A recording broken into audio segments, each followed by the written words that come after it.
Hi everybody, welcome back to Maple and Roots. I am so excited to do this. I have been waiting for like a year to do this curriculum review. And when I was searching about this curriculum, I didn't find like a ton on YouTube. So I'm hoping that this will be helpful to you because I know it would have been helpful to me. So today I want to go over some curriculum from Cottage Press, and specifically we're going to be looking at language lessons for children. I did in my last video talk about this Cottage Press Classics Poetry Reader Volume 1. I actually won this on Instagram. She was so sweet to give this to me. This video, by the way, is in no way sponsored. But this has the poets Burns, Tennyson, Herbert, and Shakespeare, and it is really beautiful. It gives like a little bit of a biography about each poet, and it gives the poems, it gives the years.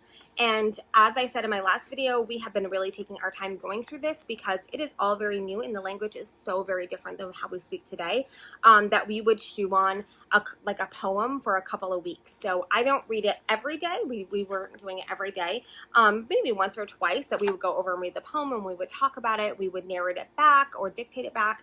Narrate it back, I guess that would be the proper term. So we are like probably just about halfway through this poetry reader, and we will definitely be picking it up in the fall during our morning time. It's a great thing to just kind of start your day with, as this beautiful, rich poetry, and dissecting it and talking about it and what does it mean and all of those things. Highly recommend this.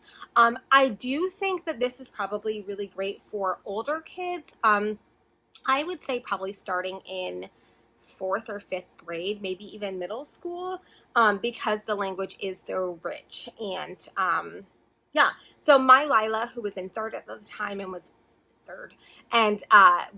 8, she did very well with it, but I think if my Adeline had been 8 and in 3rd grade, this would have not have been a good fit for her, and I can't imagine Asher in 2 years being ready for this. So just a little note on that.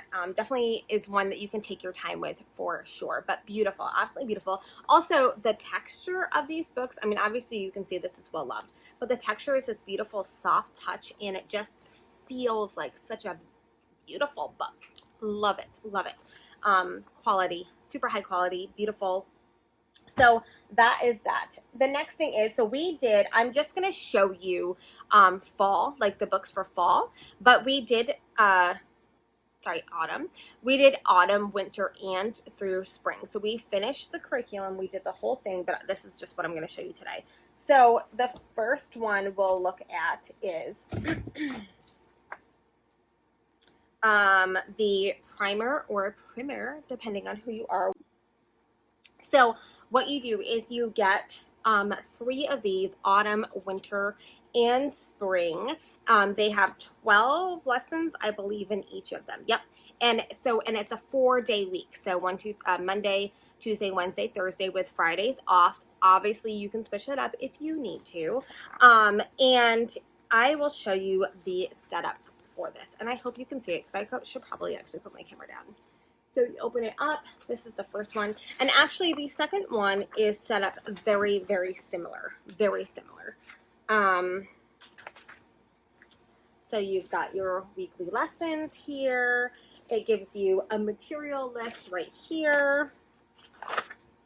And then every week starts out with your copywork. It's a poem or a verse or a hymn or a passage from a beautiful living book. And then on this side, it gives you a drawing page, which my girls would use sometimes and sometimes not. It depended. This is obviously the first lesson, so they did do that. So every week it would start out with the date, Monday, September 9th, 2019, right? And then it would have, oh, hi, baby. Then, so you start out putting your date in, then you would have your vocabulary to study and read, and we would go over that, make sure that they knew all of the words. And then while we were reading a story that you have in this book right here, or not in this book, but this tells you where to read it from, they could draw a picture.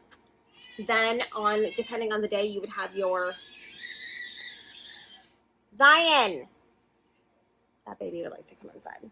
Then depending on the day, you would have your copy work, and then either grammar or spelling down here. So this was, they were working on spelling the days of the week. And that would be it for the day. That was it for your, for it. And it was just enough, a small, it's really truly like Charlotte Mason basically done for you. That's what it is.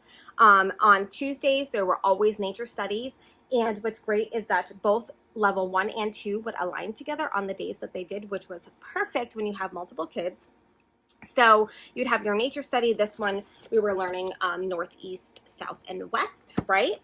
And then you would have, again, more copy work. You'd do another section of that passage or the poem, and then more grammar spelling, okay? And then on day 3, you would have another story. So you'd have this little, the vocabulary word. This one, so you do like a little book. So this one was Aesop for children, and you read that like little passage. You go over the vocabulary. They draw their picture. Again, on Wednesday, you have more copy work. And then obviously they're still working on that spelling of the days of the week. And obviously it would change. And then on Thursday would be the artist study or their picture study. And this was really beautiful because she gives resources to where you can download the like artists, the paintings, or, you know, like for each particular artist right there. And so that was beautiful. We chose to do John James Audubon, and they loved this, loved it. It was beautiful. And then the next day we would do, on that Thursday, we would do dictation. Now, since we had just started this, I only did 1 line for their dictation because we hadn't really done that in a long, long, long time, for actually at least over a year. So I wanted to make sure that they really got it. And then again, another grammar lesson. And that was it. So every single day was set up like the same schedule every week. Just those 2 pages. You'd have this teacher's guide over here. It would give you the answers if you needed the answers. Zion, go downstairs for a minute, baby. Go downstairs. I'm obviously going to need to end this to get my baby. Hold on. So you would have your the copy work thing right here.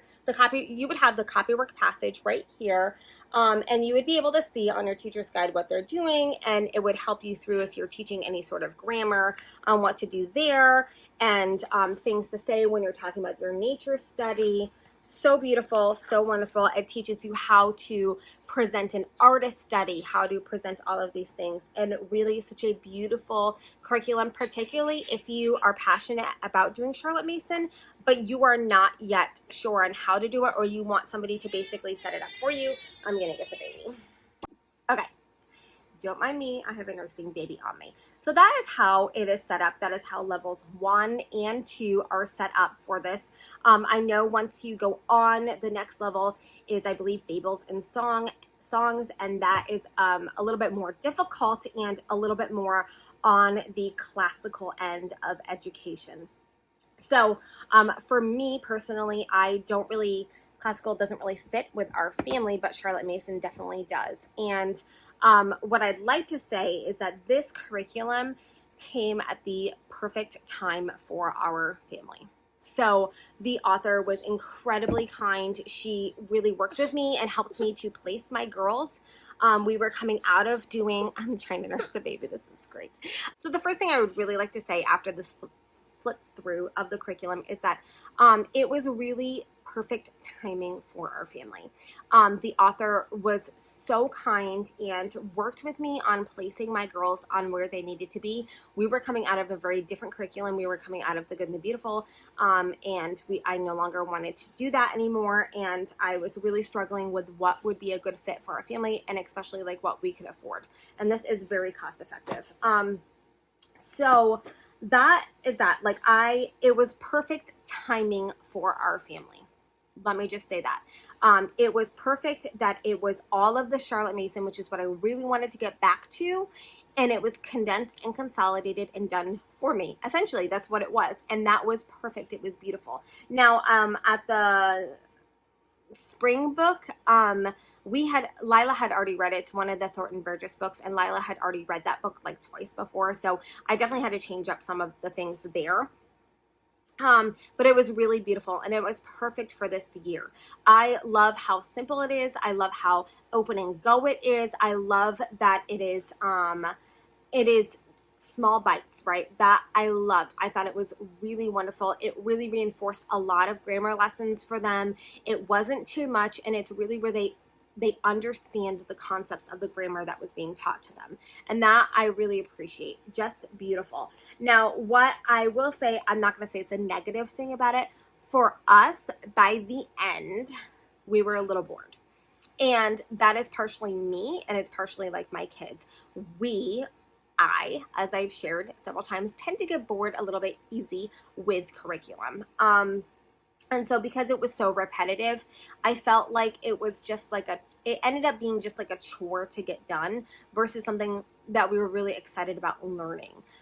So I think in the future, and I do think at some point I am going to use this with Micah and Asher and maybe Zion, because I do think it's that beautiful. But I think in the future, I might spread it out over like 2 years and just do it twice a week or every other week or something like that. So not every day, I think. Maybe 3 times a week. I don't know. I mean, you're already only doing 4 days a week.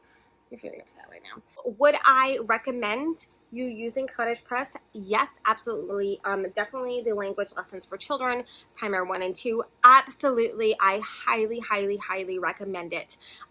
Especially for those who are very Charlotte Mason oriented or kind of a blend of Charlotte Mason and classical, especially for those who don't want to put a lot of academic pressure on their children and really want them to learn the concepts. Now, for us, we did do separate literature alongside of this. So my girls each had their own independent literature reads with it. And then, of course, I would read with them, whether it be history or read aloud or whatever we were doing. This wasn't all we were necessarily doing for that. So I guess literature would be separate for me, where this is strictly language arts, if that makes sense. But I did love that it covered the artist study. That was really beautiful for me. They got to really explore art and the different things with it, different techniques. So they would study that artist, they would study a painting, and then they would try to recreate it using different textiles, oils, or acrylics, or color pencils. And so that was really wonderful to incorporate art with it. And definitely the nature study as well, which sometimes gets a little bit tricky in northern New England. But what I loved about this is like the winter nature study was a lot about like the evening sky and stars and constellations. And so that was, I had never thought about doing that for a nature study before. So I think that was really beautiful and awesome to have. Now, was that our only science? No, it was not. But it was great to cover that nature study, which is something for us that is really important to have. So that is Cottage Press language lessons for children. This baby is not a happy baby, so I'm gonna end it here. Thank you so much. Oh man, thank you so much for watching. And if you like videos like this, go ahead and give it a thumbs up. And if you haven't done so, subscribe and ring the bell for all my future notifications. Bye everybody.